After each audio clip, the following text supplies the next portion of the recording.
S'il avait fait beau ce jour-là à Waterloo, si le soleil avait donné sur les coteaux, là-dessus nombre d'historiens font consensus, elle aurait eu dans le dos l'Angleterre et la Prusse.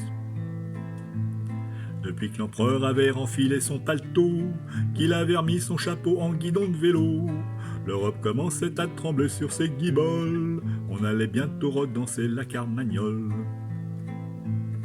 Maintenant qu'il était redevenu le patron, il ne rêvait que de titiller le teuton. Depuis le temps qu'il avait pas joué les fortiches, il rêvait de mettre une bonne fessée aux Angliches. Il voulait attaquer à l'aube sans préambule, mais il pataugeait dans la boue jusqu'aux rotules. Il trépignait nos vieux grognards bonapartistes, surtout ceux qui avaient connu le soleil d'Austerlitz.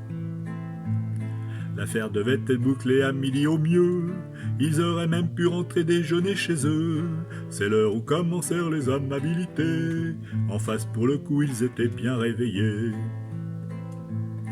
Qu'il ait fait soleil dans la campagne wallonne, et Blücher cirait les bottes à Napoléon, c'en était fait de l'unification allemande. Oui monsieur, c'est la France qui prenait les commandes. Son fils l'Aiglon, qui est pour moitié autrichien, s'installe à Vienne sur le trône qui lui revient. Un ancien ennemi entré dans le giron, ça vous désorganise une coalition.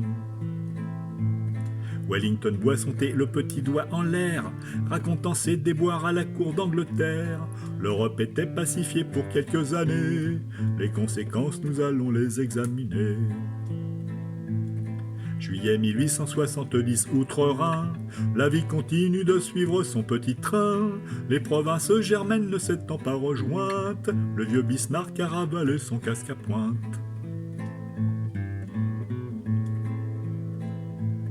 Un peu plus tard, à Sarajevo, en principe, l'archiduc d'Autriche n'est pas tué par un sale type, non plus qu'un vilain assassine Jean Jaurès, qui apporte à la France probité et sagesse. Ainsi, entre 14 et 18 à Verdun, sauf quelques vaches qui broutent, il ne se passe rien. On aura eu un virus de grippe espagnole, mais pas un seul gamin tombé pour la gloriole. 20 ans plus tard, un petit moustachu revanchard va essayer une carrière dans l'histoire de l'art.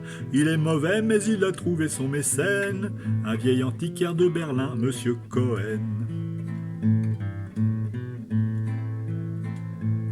Sans deuxième guerre mondiale, pas de libération, pas d'Américains sur le sol de la nation, avec dans leur valise le modèle du bonheur, cigarettes et chewing-gum et réfrigérateur.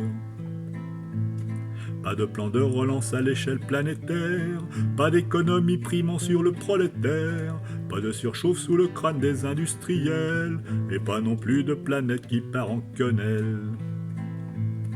Malheureusement, rien n'est moins sûr que les parents de nos parents aient eu eux-mêmes des enfants qui soient nés à leur tour pour nous donner la vie.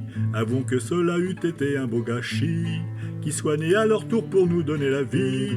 Finalement, tant mieux qu'il ait fait un temps pourri.